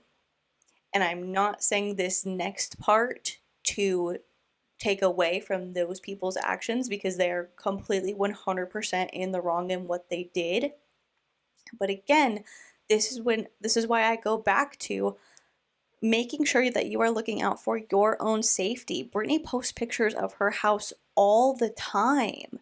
she posts pictures of the exterior of her house all the time. She just gave another context clue, which I've heard before, but that it was a new build in 2020, so that gives somebody some additional information if they wanted to look into it. And finally, her address is literally listed on a public website that anybody can access. And so that's what I'm saying is that's extremely scary. No one deserves to go through that. But if she thought those threats were credible, and apparently they were because somebody came to her house, she needs to take the onus on herself to protect herself. She needs to do what she can to protect herself. And it's sucky to say that. I know it is. I know it sounds like I'm victim blaming and victim shaming. And if something bad happens to you, well, what were you doing? That's what it sounds like I'm saying. And I'm not trying to say that. But as a person in her position, she does need to do her part to make sure that she is being safe and she is being protected because of what was going on. Again, if somebody did something to her, that would be completely on them. It would not be her fault. But I can tell you that if I were in that position, there are a lot of things I would have done to be like, I can't control anybody else's actions, but I'm darn sure not going to make it as easy as pie for them to find me. I am going to do what I can to protect myself because I'm the only person I can control. Just like anyone in their right mind would, I went down a vicious, it was like a downward spiral. I stopped eating. I wasn't sleeping. I struggled to get work done because I was pacing. I didn't feel safe. I was just always anxious and nervous and on edge. And because I knew that I heard what I heard. And even I forgot to mention the police, when they got here, they couldn't find anyone. The guys had fled. Again, 10 minutes is a pretty good amount of time, substantial amount to flee after doing something like that. And based on what the police officers observed and told me, they said they were pretty positive it was premeditated because those guys knew exactly where not to go in regards to the front doorbell camera. And so, yeah, they went around the other side of the house and that was that. And after that, babe, you know this, I love our home. I love this home, but I want to be able to feel safe. I deserve that. I deserve to feel safe. I deserve to feel at home. I deserve to feel secure. And I don't have that anymore. That was robbed from me 3 years ago over fitness plans, online digital fitness plans. And so moving forward, I met Jordan. Well, can I say something? Yeah. Whoever those two guys were, we still live at the same address. So if they want to come on back, when it's not just a woman by herself, you know where we are. They won't. Now, why would you do that? Why would you hear your wife being tearful and fearful about not feeling safe in her own home due to somebody coming to her house and threatening her and be like, well, if you want to come back now that a man's here, you're welcome to try your luck. Oh my God. I can't spend any more time on that because I feel like my brain is melting out of the back of my head. So because men that do that are cowards. Yeah. Men that do that are absolute cowards. Pretty sure the Bible says something about that, right? Come knock on the door. Somewhere in Proverbs. Anyways. So I had to get that off my chest. I've been waiting a while to I bet you to say that. Address that. You were by yourself in a home, a woman, and two men thought that they were going to be heroes and come and intimidate you. It's I hope you're hearing this. Yeah. We live at the same address you came to. Stop. Come on back and try it again.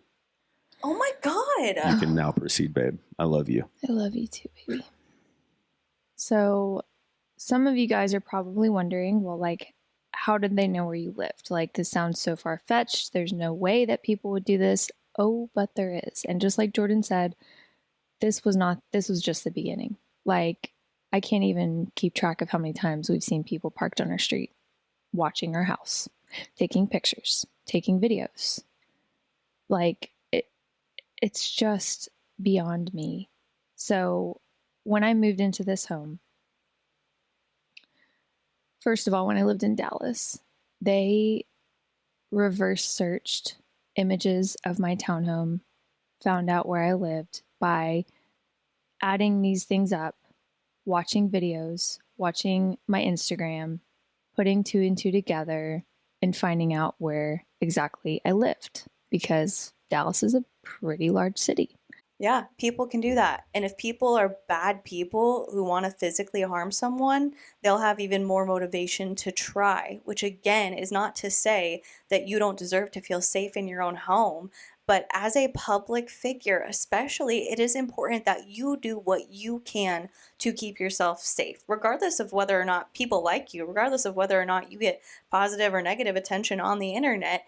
It's just about being safe and being precautious to protect your own self. They pretty much investigated as well when I moved. Not only did they post my home address, but they also posted a blueprint of my home. That is... Oh, and I want to clarify. Where I found Brittany's current address online was not a dox. It was not somebody who doesn't like her posting where she lives so people will come hurt her. It was on a form that she had to submit. That is a matter of public record. So it's something that I don't know if she knew that it was going to be posted publicly or not, but something that she put out herself that has her actual address listed on it. I wanted to clarify that. Dangerous. That's the kind of stuff that people can get into your home and hide and know exactly where to hide, exactly where to get you, exactly where to hurt you. It should be illegal. Why is that not illegal, babe? I don't know. I mean, it's not illegal. It should be. It goes back to the thing that we've said probably, we're literally like circling the wagons here. I agree, that should be illegal. All of this over some fitness plans. Over fitness plans. Like, I keep going back to that, and I don't even care if I sound like a broken record, because I need people to hear how petty this is. Yeah. How absolutely absurd this is. I don't care if you sound like a broken record or not. Like, this is ridiculous. It all started over digital online fitness plans. And there is not a single person, now that I've shared my truth, now that I've shared that, not a single person, I don't care if they're 6'5" and scary as heck, like, not a single person standing face to face with me could convince me otherwise, that I deserved the death penalty over a speeding ticket, because that's what I'm getting ultimately with everything. And we're just dipping our toes. I really wanted to make this a shorter podcast, but also this deserves the time that it's going to get. So again, they posted my home address. This is considered doxing. So for those of you that don't know, doxing is posting private information. So home address, home information. They've also posted my phone number. I received just audacious phone calls and voicemails over the years. So yeah, they took it upon themselves to post that on the Brittany Dawn snark page on Reddit, where roughly 41,000 people are members of, which again... How many clients did you have? A little over 5,000, like 5,500. Okay, I was just curious. Yeah. Again. Do you see my point? Mm-hmm. Oh yeah, the math ain't mathin', as some people would say. Yeah, but she had hundreds of thousands of followers, so her online presence spanned far beyond the number of clients that she actually had. People don't have to be a client of yours to have an opinion on something that you've done publicly. It's like when Brittany posted that reel about the clothing company that Addison Rae, I think, was modeling for, and she gave a negative opinion on that clothing company. She's not a customer of that clothing company. She's never given them her money, but she still had an opinion on something that they put out, and she posted about it, and she's allowed to do that. And so other people are also allowed to do the same. is a backwards Texas analogy or saying. Let it be. The math ain't mathin'. The math ain't math, and you never heard that? A lot of people say that. I say it all the time. Okay. I don't like math, but at least I can that's my crunch point. my numbers about my clients. If you were a customer and you didn't get your fitness plan and you didn't get your meal plan, you know, and then you didn't receive one of the refunds that you gave out until you couldn't do it anymore. I think I think I can apologize for Brittany, and I hope you listened to the previous podcast where she does take ownership for that and apologize for all of that. Those people have a legitimate gripe, and I get that. I understand that. Yeah. Like, and I understand. I don't agree with how some people would handle it, but those people actually have a reason to be upset with you. Yeah. 41,000 people, 42,000, whatever it is whatever it's at. Well, and here's the thing, babe, is like, when is enough enough? That's been my whole thing this whole time, is when is enough enough? How many times do I have to apologize?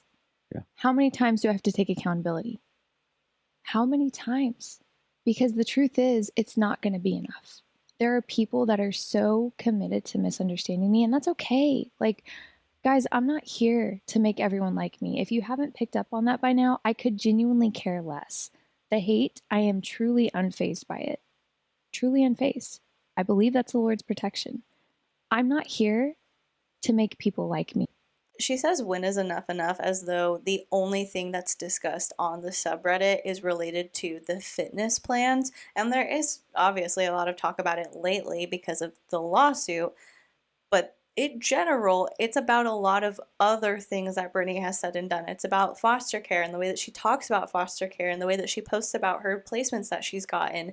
It's about the She Lives Freed retreats and her religious influencing and her opinions related to that. It's like dumb jokes about like, I hate this outfit on her. Like, it's not all about the fitness plan. So to say when is enough enough makes it seem like that's what it's still all about on that page.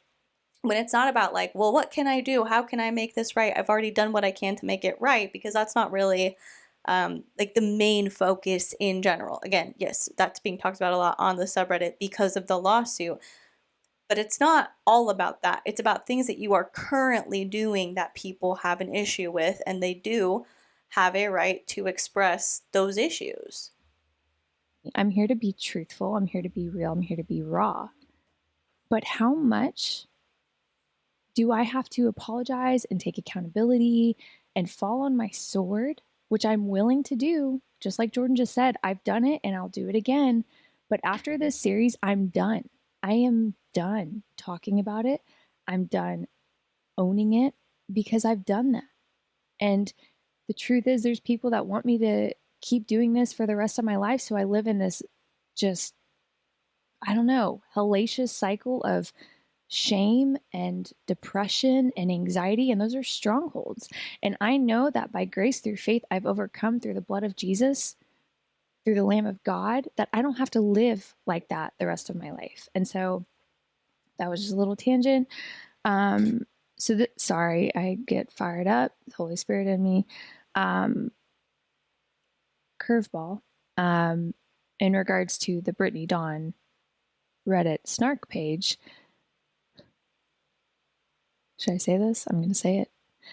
I am among you guys, aka I have a Reddit account, and I'm in. Oh my God! And I would be very careful of who you trust. I would be very careful of who you're sharing information with, because it might just be me. Girl, it's a public subreddit. Anybody can join it. Oh, wait, plot twist.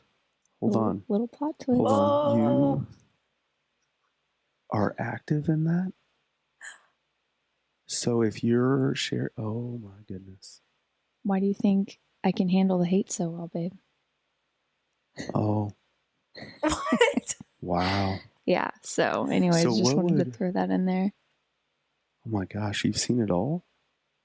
Shocker, I know. Oh, It's like, God forbid me also have a Reddit. You know, they're going to say I like manipulated Reddit into letting me have an account. last time I checked, What? first of all, you are not Reddit's main concern currently. Amen. Reddit's got their own issues They going got on their right own now. issues going on. Can I get an amen? Yeah. Won't he do it? No one Okay, so after no one thought that this was like some secret thing that you would never see. Yeah, you have a Reddit account. Okay. And you're seeing things that are on a public forum.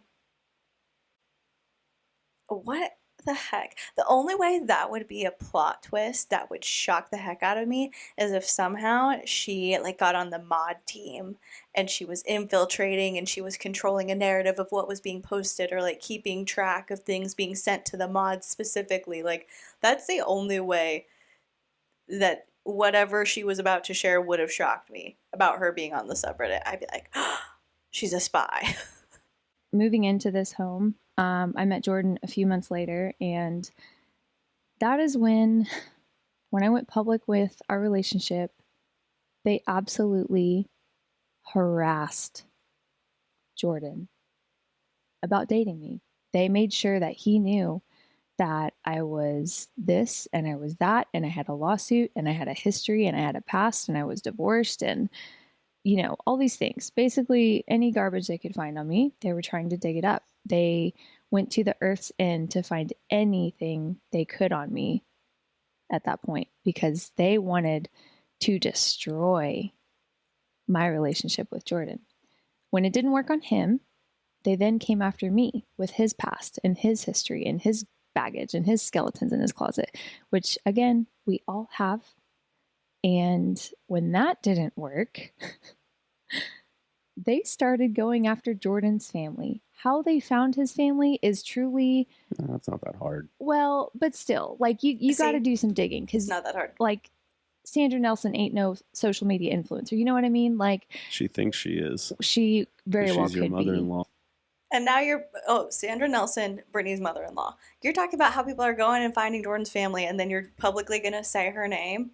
When I don't know if this has changed, but for the longest time, when she wouldn't tag Jordan on her Instagram, but now you're publicly saying his mother-in-law's name. Okay. And again, I don't know if she's saying that people on the Reddit thread or like members of the subreddit went out and did this. But I do just want to like defend the people who run the page and again say that they are very clear to not do that, to not contact people. Obviously they can't control like what anybody else is going to do. They can only control what's posted there. But I don't know that it's necessarily fair to blame the subreddit for people leaving hate comments or trying to talk to Jordan about you or to talk to you about Jordan. I absolutely love Shout out to you, Mom. Yes. We love you. She could be. But what the Redditors and the trolls didn't understand is that Sandy Nuts is Sandy Nuts. Sandy Nelson is crazier than both of us. She's combined. Nuts. She will go scorched earth. Go. You're going down the wrong path. She'll be hiring. What is up with the taunting? I dare you. Why don't you try this? Come at me. Go after my mom. Like, you're trying to be macho and be like, oh yeah, I dare you. Test me. Try it. See what happens. Why would you be taunting people who have caused your wife and you, but like by association, so much grief as this entire podcast has been about? Or we can hire, like we already have them, but she'll be hiring PIs without even telling us. So anyways, like it just as if we didn't already have that discussion previous. Yeah. Like we had that talk. We had shared our baggage. We had shared our skeletons in our closet. I told Jordan about my lawsuit. I told him about my divorce. I told him about my past. I literally told him everything because that's what a healthy relationship is. A healthy relationship doesn't come into a relationship with all these skeletons in their closet. They expose that. And guess what? If it's the right one and the one that God wants in your life, they're going to stick around for it. Period. End of story. One, transversely, I'd shared with my past with you. in full transparency, in intimate detail. And so none of that was a surprise No. to you. None of your past was a surprise to me. Yeah. So, yeah. So over the next 3 months, I had about 15 contracts canceled due to receiving mass influx of hate in regards to our partnership. And they would say that we need you to immediately pull everything down, and then they would never pay me. In our next episode, I'm going to list all the brands that we no longer support in the Nelson household because they didn't pay me, and they still to this day owe me paychecks. Big name. Are you also going to talk about that girl on TikTok who you didn't pay? I can't remember if she did digital products or physical products, but if I can find the actual TikToks, I will link them down below. This girl had did a 3-part like TikTok series talking about how Brittany had reached out to her for some kind of product, and this girl had done the work and was working on things and going back and forth and putting a lot of time and effort into doing this thing for Brittany. And then when it came down to it, Brittany would be like, oh, actually, never mind, things got pushed, or I changed my mind about this. And that girl didn't get paid. So you can talk about people who owe you money and didn't pay you. But I think it's only fair then to also talk about the things that you had other people do for you with the promise of payment that you didn't end up following through on either, because there are people who have those stories. The second time we did business together was back in 2019, right before the big scandal happened where she scammed so many people with her fitness plan. She had actually hired me to do a retreat for her. We had a contract and everything, and she'd already made the first payment. This is when the problem started happening. I sent the invoice for the second payment. This is when she told me she wanted to cancel the contract. There are 2 big problems here. First, I already did the work. You have to pay the invoice for the work I just did. And then second, I have a kill fee in my contracts. If you don't know what a kill fee is, it basically states that if you do a certain amount of work and the client decides to cancel the contract with you, they have to pay you for your time spent. And because this was a really big project, I hadn't taken on a lot of other clients at the time, and so I needed this money. She insisted that she didn't want to cancel the contract, she wanted to pause it. So, me being young, dumb, naive, and trustful, I said, okay, that's fine. Yeah, you can pause it. To say the least, she never ended up paying me or reviving that contract. It's like HelloFresh, Shark, just to name a couple. And the list goes on. We will get to those in the next episode. Love HelloFresh. So this was the time when I realized that there were some bigger issues at hand. They have good food. Cars were like parking in front of our house and taking pictures and watching me work out in the driveway, or watching us in the garage, or like just insane things. And looking back now, I see what it is. It's a scare tactic. It's if we can send people who are willing to go park in front of someone's house, it's going to scare them to bow to us. I'm sorry, I only bow to the king, and I'm not scared of you guys, nor is my husband. Like, why in the world would they think that we're, no. I'm terrified. You look terrified. I'm terrified of your fake cat profile picture. I know, amen. And I'm terrified of how fast your fingers work on your keyboard. So all these cars that were parking in front of our house and watching us and stalking us, because that's what it is, like that just triggered my anxiety and my PTSD all over again.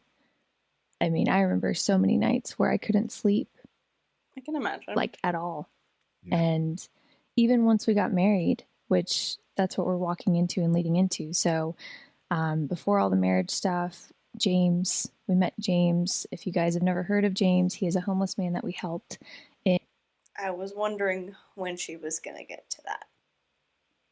Because as she's going on talking about how she was single, and then she met Jordan, and people went to Jordan about Brittany, and Brittany about Jordan, and then, they continued dating and progressing forward in their relationship. A lot of speculation has been thrown out that some if not all of the money that was raised for James ended up being used on Brittany's wedding. And so I don't know how much she's going to go into that, but I mean, I guess we'll find out. We're about to find out right now. In 2021, he is back on his feet, praise God. And we walked him through all of that step by step by step. I'm grateful that I have a platform that was willing to help us raise the money for him, because every single penny, every single dollar went to James. We laid a lot down. We sacrificed a lot to help him. And I'm so grateful. I wouldn't take any of it back. No. Not a single thing. Literally, his sister texted me this morning. Yeah, this morning I saw that. She's probably going to be listening to this. I love her to pieces. And we've addressed that exactly. situation in a whole video. It's sad that we had to address it. Mm-hmm. We did. Mm-hmm.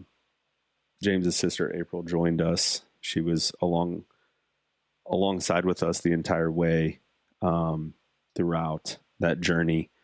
But it, once again, finish what you were going to say about that situation, but absolutely ridiculous to try to bring in a homeless man and use him. Well, they exploited him in his story to try to get at us. Well, and they were exploiting him for views, right? Like they said I was exploiting him, but then they literally flipped and turned, and they're filming TikToks and tricking Instagrams. him about being on a FaceTime. Yes. And I'm like, are you kidding me right now? Come on. Do you see the hypocrisy? And you exploited him. You brought James onto your public platform, shared his name, shared his face, shared so many vulnerable details about that man that he did not ask to be shared. That was a result of you, and you did it so that people would think you were a good person, and so you could raise money. I hope that money all went to James, but I can't with 100% certainty or confidence say that it did. In my personal opinion, I don't know exactly what I believe happened, but I believe that something sketchy went down in terms of that money, because Brittany said that all the money was going to be going to his needs and getting him into a treatment center and paying for the cost of that treatment center. But we all know that he ended up being sent by Brittany and Jordan to Alpha House in Ohio, which is a free treatment center with its own issues. So she can't get on here and be like, we laid down so much, we did everything right, I wouldn't take a second of it back, but you guys exploited James. Let's talk about it frankly and call things as they are. Additionally, she talked about like, we laid so much down, we put so much into this. My question is, you went to a mega church. They go to a different church at this time now.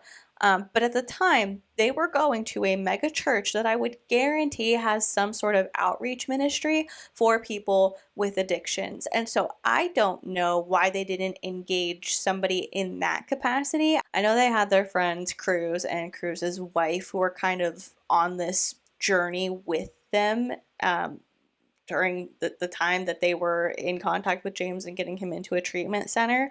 But I would guarantee that church has a pastor specifically dedicated to like a cares ministry.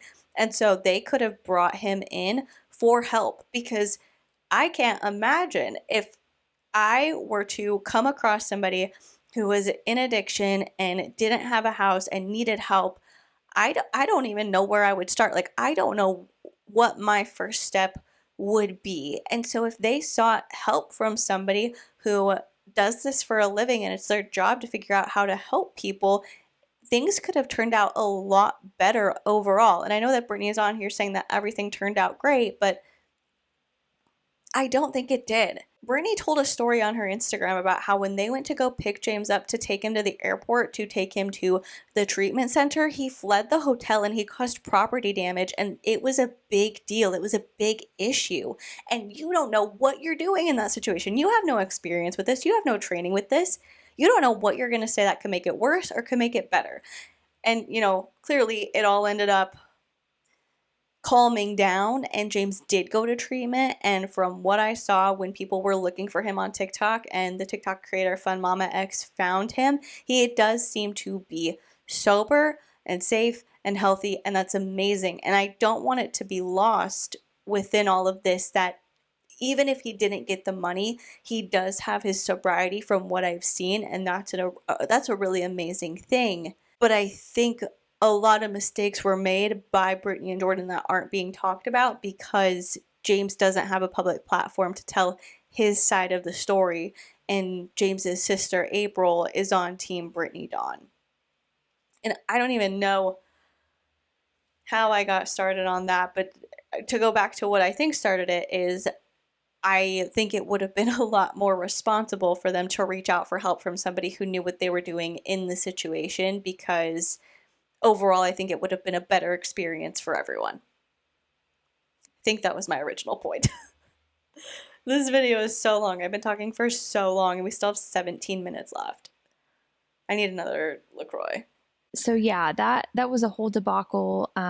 Again, I wouldn't take a darn thing back. I would help another homeless man again and again and again. We have. But what's sad is that makes us, for a season, that made us never want to help someone again. It jaded us, because I'm saying this right now. My husband is the most giving person I know, probably almost to a fault sometimes. And he would give the shirt off of his back to someone in need. It jaded us when we walked through that, because not only did that happen with James, but in the middle of all of that, of trying to get him back on his feet, I'll never forget this. Do you remember the Andretti? We went to the Andretti? Yeah. And that prank was pulled on us? Mm-hmm. Didn't that have to do with me and being a quote unquote scammer? Yeah. So shortly after James came into our life, and we were still trying to get him into rehab, which we talk about that with his sister. We're not sharing anything that's personal information there. Shortly after that, somebody reached out, and I started having phone conversations with a guy who was supposed to be here local in DFW, wanted to help James, wanted to know more about his story, asked if he could meet James, wanted to financially support James long-term, past just, immediate needs, lodging, different things that we were taking care of through the fundraiser.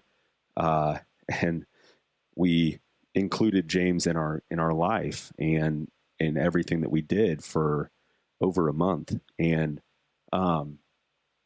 we took him to, Frisco, to the Andretti racing. And this gentleman, I'd had multiple phone conversations with him. And I mean, I'm not too proud to admit that I was duped, into believing that this gentleman wanted to actually help James. And, he did not. He was, pretty sick and twisted thing to do. Yeah. And, we scheduled to meet, and, James was on board with this. Because we consented. Everything we did, we consented with James. We made sure that he was okay with being on camera. We made sure that he was okay going here, going there. And we put the ball in his court. We asked him, hey, what do you want to do? So anyways, that whole situation was so messed up. That also stemmed from the hate. And then all of a sudden, the internet became infatuated with. I don't think I've heard that story before, but if that happened, that is sick. That's a twisted thing to do, to try and get in personal contact with Jordan and be like, I want to help this person, and then have it all be a farce. That's awful. Justice for James. And I'm like, justice for what? James is back on his feet. He's living a life that he never otherwise would have had we not helped him. Even his sister has said that many a times. Anyone who still wants to comment on that, I would direct them to contact and reach out to her. Well, she's identified herself very, she's very easy to find. She's identified herself, and she will have no problem telling you, what we did for him. Well, and also just to go watch the YouTube video. Because again, I don't really want to go into this rabbit hole and spend 10 minutes on something we already talked about. Yeah. So if you really want to know the whole story of that, I have a YouTube video over it. Go watch it, because this isn't the place for it. But all of that to say, of course, the internet would twist and manipulate the whole James situation when we help a homeless man and turn it back on us. Because again, I'm a scammer according to the internet. So it just makes you never want to help anyone again, which is a really sad place to be because, again, my husband has one of the biggest hearts. Now husband, at the time you were my boyfriend, which is wild to say because we weren't even engaged then. He has one of the biggest hearts. So that was really hard. Somewhere along the lines of all this, I have my own opinion on everything with James and how it played out, but I do think it's interesting that Brittany seems to miss the point that when you are publicly and credibly exposed for not doing what you have promised to do, that makes it harder for people to trust that you are doing what you've promised to do in future situations. And so you're here collecting a lot of money for somebody and getting more and more and more and saying it's going to go to their treatment, and maybe you just meant treatment in a general sense of like, this is for James, this is to help him get clean, this is to help with resources, whatever it is, but you say we're collecting money, it's going to pay for his treatment, and then you send him to a free house or you send him to a free rehab, and people don't see where that money went. And then the voicemail comes out, that cruise post about how James can't get in touch with Jordan, and we get like 2 updates once he's in treatment, and then we hear nothing else about him. It's going to cause people to question what's going on in general, because those facts are kind of like, wait, well, what's going on? Where's James? How's he doing? And then Brittany's not giving clear answers, or she's ignoring the questions, and because of the thing that you did in your past. It's a natural thing to be questioning, like, what is the actual truth here?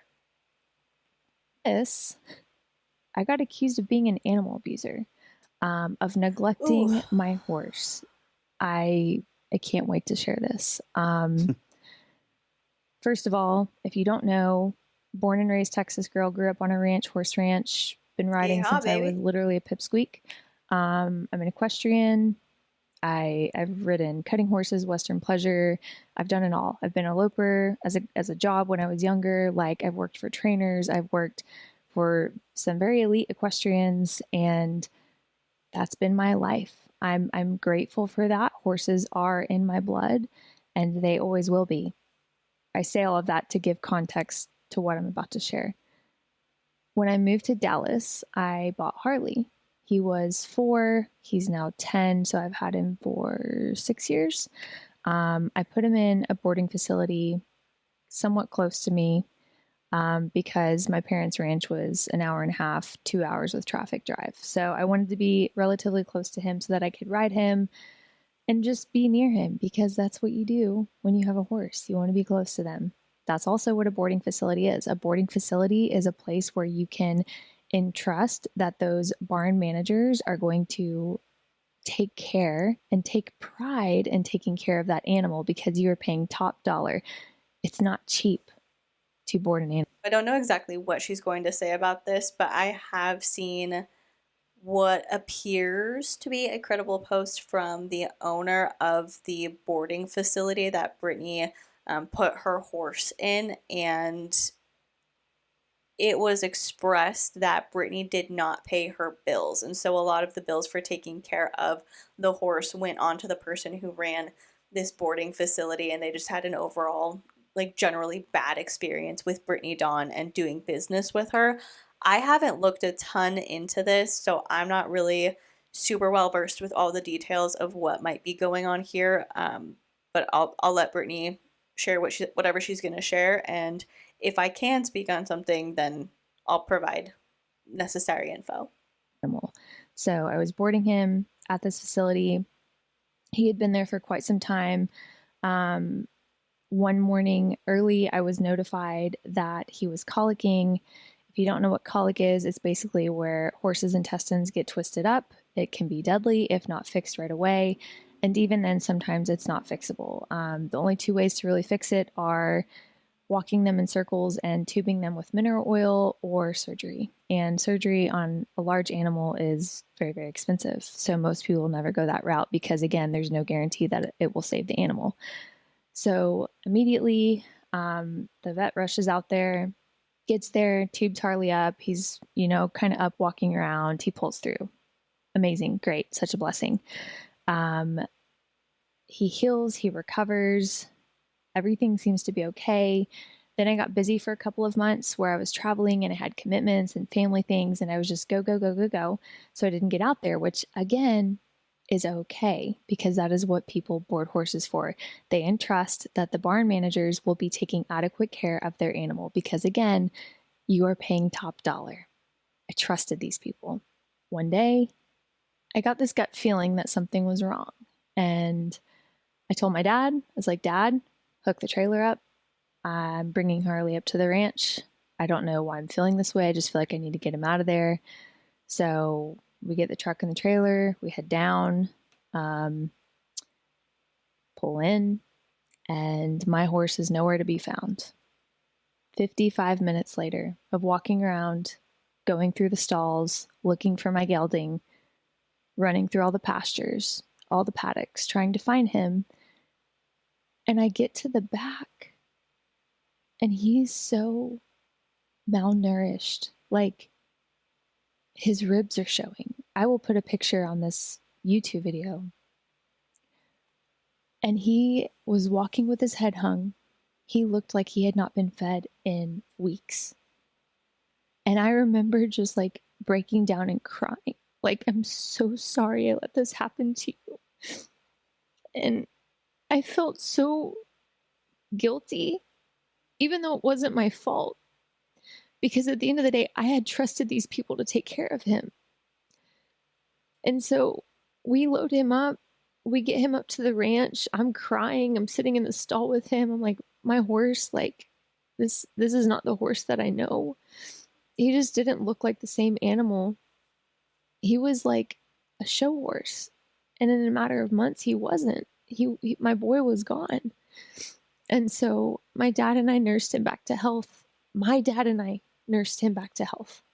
I didn't abuse my horse or neglect my horse. I nursed him back to health. The audacity, like, babe, you know this, the audacity for someone to say that I would abuse or neglect my horse, any horse, you know how much I love that animal. Oh, the whole situation is absolutely absurd. That horse is more important to you than me. No, no, babe. But it fills a void for you that I do not, and that. I hope you know what I'm saying there. Yeah. Like, well, it's because he got me through the darkest time of my life. Yeah, and like, he's been with you for a really long time, and it's the dumbest thing I've ever heard.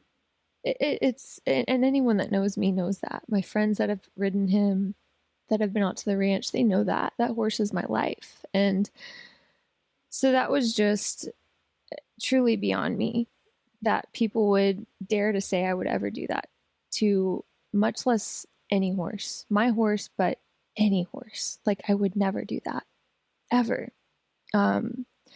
So the part where we're going to wrap up, because this episode's getting long, and we're going to.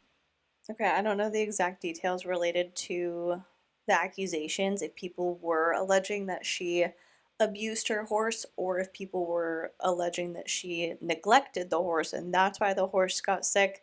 I made a note to myself, though, to look further into it. That way I'll see what I can find, and we can talk about it more in another episode, because I'm sure that I'll do a reaction to part 2 of all the times that Brittany was canceled. I branch into the next week's, because next week's is tenfold more juicy. Our wedding day.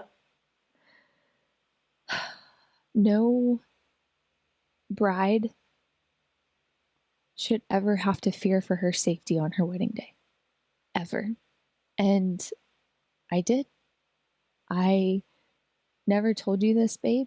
But I actually had nightmares leading up to our wedding of you and I at the altar and a gun firing off. And then I would wake up. That is the level of infiltration that these people have caused in my life, in our life. Basically on Reddit. Therapy for this?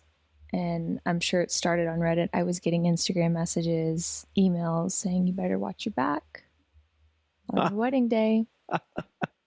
And so Jordan, my amazing husband, said, bet. And we had, how many armed people did we have there? Probably one of the most armed weddings. including the 2 police officers that were hired by the venue, there was, to my knowledge, 12 armed people at our wedding. Probably. And I'm not just saying armed, I'm talking former highly special capable forces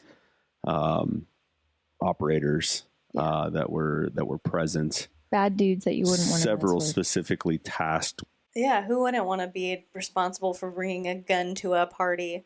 Why would you have your guests come armed? I get hiring security, absolutely, and having police there if there's a credible threat, but I don't know if they asked their guests to bring guns or if the guests were just like, this is my usual wedding getup. I have a holster in my fancy pants. It's a fancy holster, so it fits. I don't know. I don't know.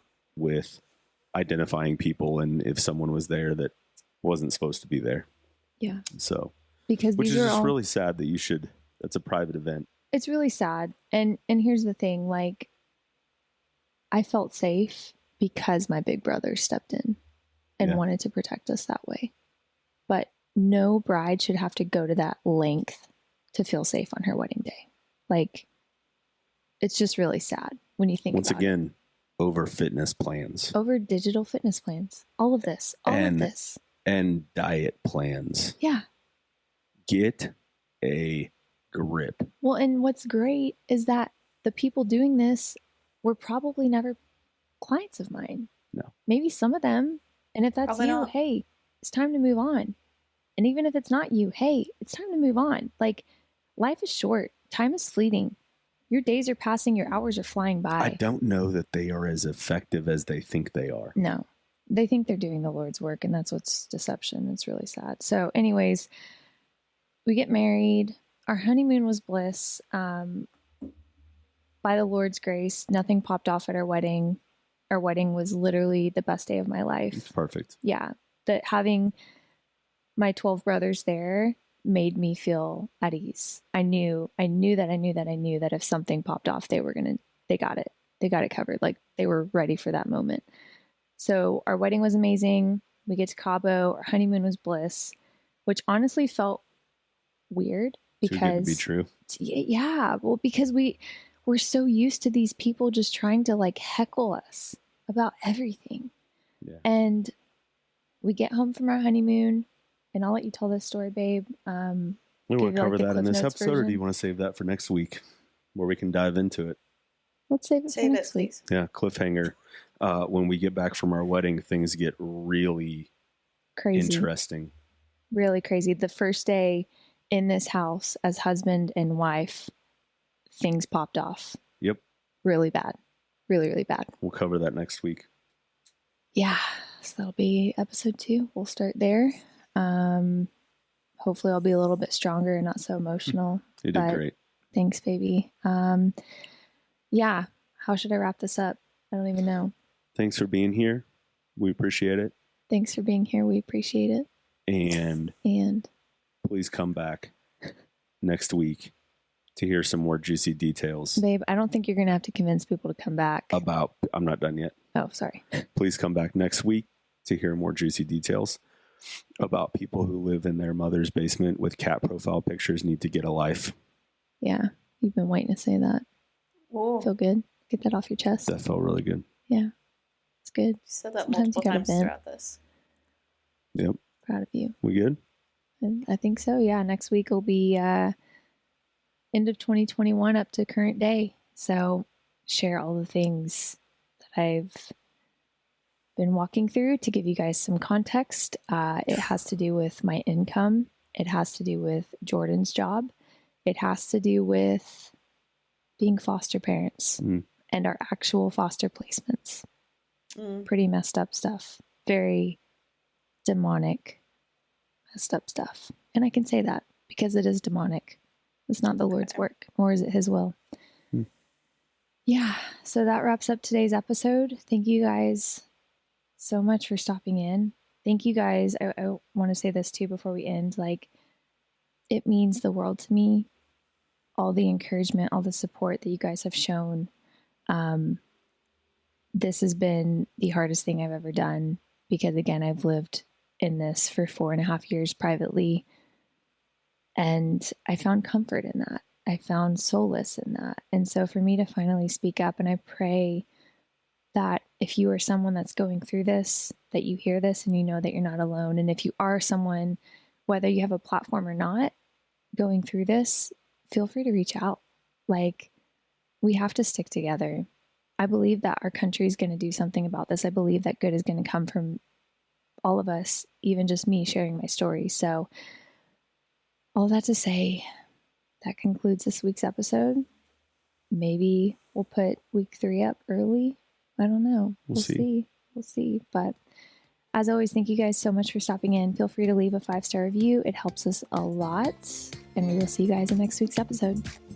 Man, that was a long podcast, a lot to go through. If you are still here, if you stuck it out all the way with me, thank you so much. I've obviously shared my opinion on how I felt about everything as it was coming up in the podcast, so I don't have anything else to add at this point, but I do want to hear your thoughts and opinions on what was shared from Brittany and Jordan in this episode. And if you're watching on YouTube, you can leave it in the comment section down below. And if you're listening to the podcast on Spotify, you can leave it in the Q&A for this particular episode. And while you're doing that, if you would consider liking this video or subscribing to my channel or leaving the podcast a rating and or review, that would be incredible. And if you've done any of those things already, thank you so much. I am so appreciative of you.